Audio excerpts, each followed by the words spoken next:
Hola, ¿cómo están? Esta semana me gustaría unificar un poco todos los conceptos que venimos viendo en las semanas anteriores, haciendo hincapié en algo que considero muy importante, que es el vivir en el ahora. Ya vimos que creamos nuestra realidad en nuestro cerebro. Generamos reacciones en nuestro cuerpo en función de lo que ocurre en nuestras mentes, a partir de nuestros pensamientos. Si esto no fuera así, ¿cómo podría ser posible, por ejemplo, que un hombre tenga una erección solo con el pensamiento? O que el solo recuerdo de una persona que nos hizo daño nos produzca una reacción corporal de llanto. Para que esto pase, entre el pensamiento y la reacción del cuerpo, hubo una emoción que se desató en el cerebro y está ligada a ese pensamiento. También vimos que si asociamos emociones una y otra vez a una experiencia determinada, se crean conexiones entre ambas. Se crea una relación duradera entre ese pensamiento, la emoción que lo acompaña y la reacción corporal que tenemos. Cuando se generan estas relaciones duraderas, surgen las adicciones a las emociones. Si no podemos controlar un estado emocional, somos adictos a ese estado emocional. No podemos disociar pensamiento y emoción, pero sí podemos controlar nuestras emociones. También hablamos en otro video de inteligencia emocional, que se basa en entender que nuestro cerebro opera con dos mentes, una mente racional y una mente emocional. La racional está vinculada a pensamientos lógicos y analíticos y la mente emocional está encargada de nuestras emociones e impulsos. Cuando ambos cerebros trabajan juntos, vimos que nos mantienen en armonía dando como resultado comportamientos más asertivos. Pero en ocasiones se produce algo que se llama secuestro neuronal. Esto ocurre cuando nuestro cerebro emocional controla al cerebro racional. En estos casos, otro autor, Goleman, nos dice que la inteligencia emocional puede adquirirse mediante el dominio propio y un constante entrenamiento. Como pueden ver, todos los autores que estuvimos viendo coinciden en que si bien estamos rodeados y sumergidos en emociones, comparten que podemos dominarlas y que debemos hacerlo para lograr lo que queremos lograr en la vida. Goleman en su libro nos decía que las emociones que tenemos que aprender a controlar son la ira, la ansiedad, y la depresión. Él nos recomienda que trabajemos sobre las emociones, reconociéndolas y nombrándolas. Esto te va a ayudar a entender cómo tenés que actuar. Controlarlas te va a permitir pensar antes de actuar, poner el sistema de decisiones por encima del sistema de emociones. Por su parte, otro autor que vimos, Wayne Dyer, autor de Tus zonas erróneas, nos aporta algo más a la idea de controlar las emociones y es el concepto de las decisiones. Él plantea que todas las cosas que nos pasan, las emociones que tenemos, las reacciones de nuestro cuerpo ante el afuera y el adentro, son consecuencia de nuestras propias decisiones. Y para poder corregirlas, tenemos que dejar de culpar al afuera, ya sea que el afuera sean situaciones o personas. Dyer, al igual que Toll, plantea el concepto de vivir en el ahora. Dyer dice que deberíamos corregir nuestro apego al pasado. Si tenés la idea de que estás condenado por algo que hiciste o dijiste en el pasado, eso, indefectiblemente, te produce angustia, te produce culpa. La culpa es clave en las personas que están apegadas al pasado. La culpa produce parálisis emocional. Te inmoviliza, pero te inmoviliza hoy. Te sentís infeliz en el ahora, porque es el único momento real. Lo mismo pasa con la preocupación, que también se manifiesta en el presente, pero está vinculada al futuro. Surge por el temor a algo que puede ocurrir más adelante, pero tenemos que entender que el futuro solo son posibilidades. Las preocupaciones, tal como la culpa, hacen que no actuemos como deberíamos en el presente. Recuerden que experimentamos, vivimos y sentimos en presente. Ahora, vamos a hablar de cómo podemos hacer para controlar emociones que están ligadas exclusivamente a sucesos del pasado y emociones vinculadas a posibles situaciones del futuro. En ambos casos no tenemos control de estas situaciones, pero sí tenemos control de las emociones que emergen ante el pasado o el futuro, y ese control lo podemos ejercer en el presente. Las emociones que nos atan al pasado o al futuro son la culpa, la ansiedad, el sufrimiento, la tristeza. Toll plantea que no podemos erradicarlas por completo, pero sí se puede vivir con una cuota mínima de estas emociones, controlándolas cuando emergen. Nuestros problemas, la forma en que percibimos el mundo, la forma en que sentimos, están atravesados por nuestras emociones. Y en vez de fluir, estamos estancados, sufrimos lo que Dyer llama parálisis emocional. ¿Cómo podemos tener un control sobre las emociones para que no afecten nuestra vida? Estos autores hablan de la importancia de vivir en el presente. Con el pasado no podemos hacer nada, no podemos cambiarlo. Por su lado, con el futuro, tampoco podemos hacer nada, porque es imposible tener certezas de cómo se va a presentar. Pero a pesar de saber esto, de saber que no podemos hacer nada para controlar o modificar uno u otro, vivimos gran parte de nuestras vidas obsesionados con lo que pasó o con lo que podría llegar a pasar. Vivimos en una sensación de arrepentimiento por cosas que pasaron y con ansiedad respecto a cosas que sucederán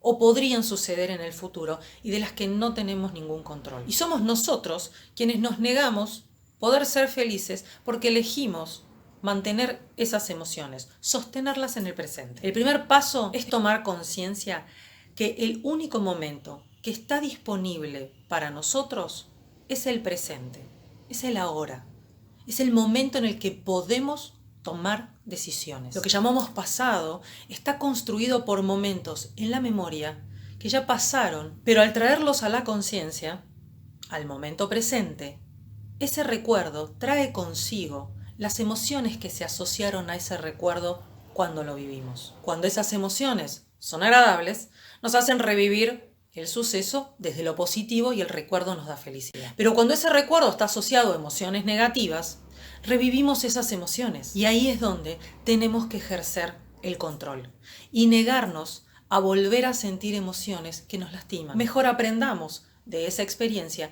y evitemos repetirla en el presente. Lo mismo ocurre con el futuro.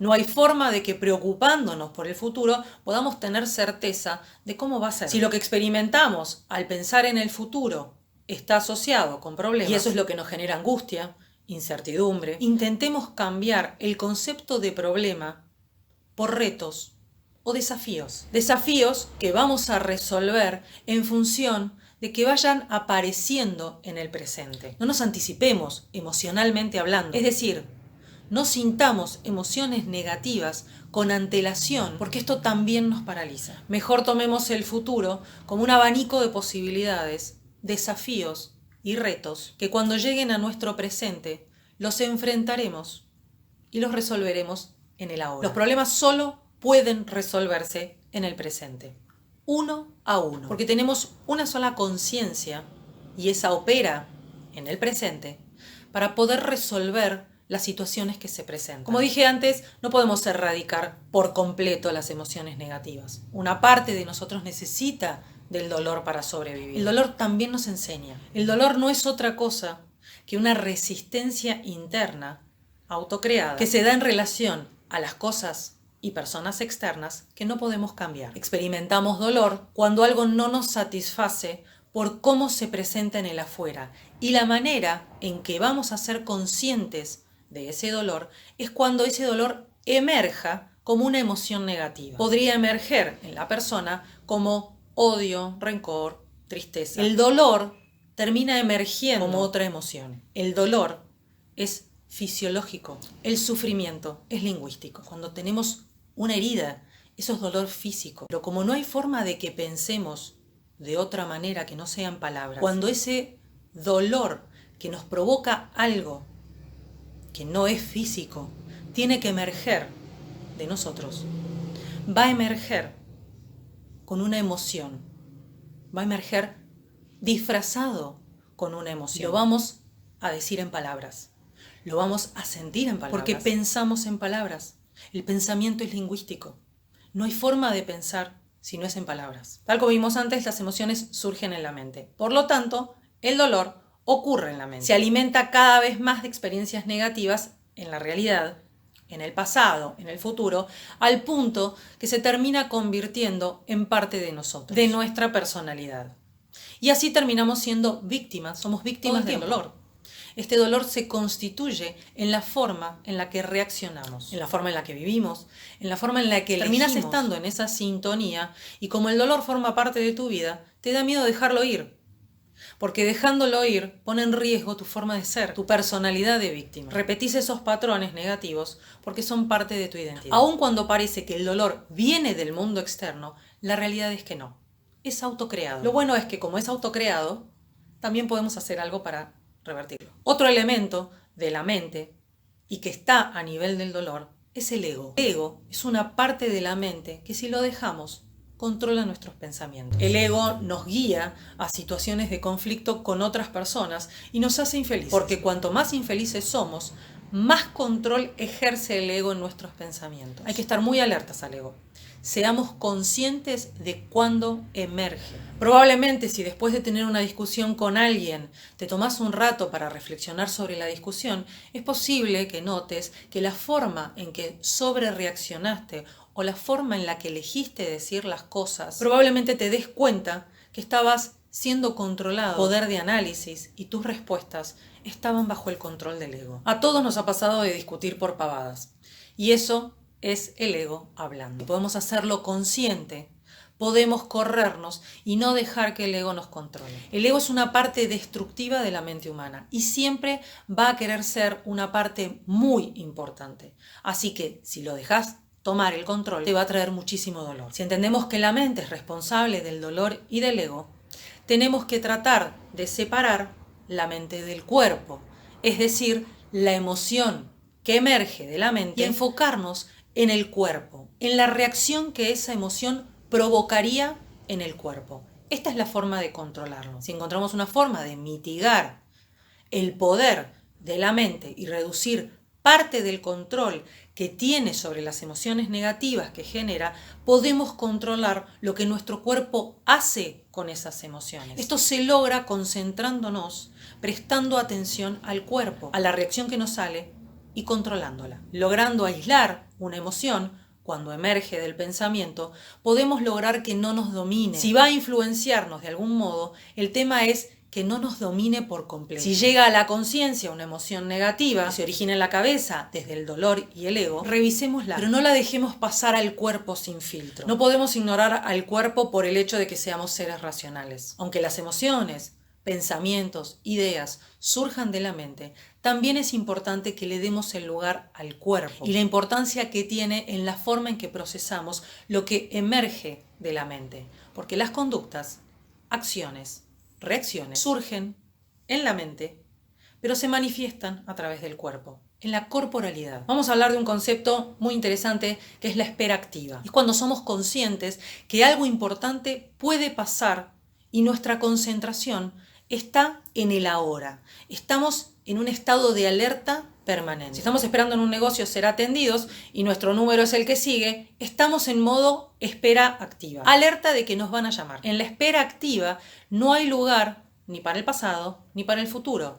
El foco está puesto en el ahora y estamos atentos a las emociones que emergen y el cuerpo tiene que estar listo para lo que surja. Y la espera activa es esto, es vivir en el presente y se logra con la práctica. La sabiduría que ganas viviendo en el presente puede ayudarte a romper esos círculos viciosos que existían, que siempre son desde el ego.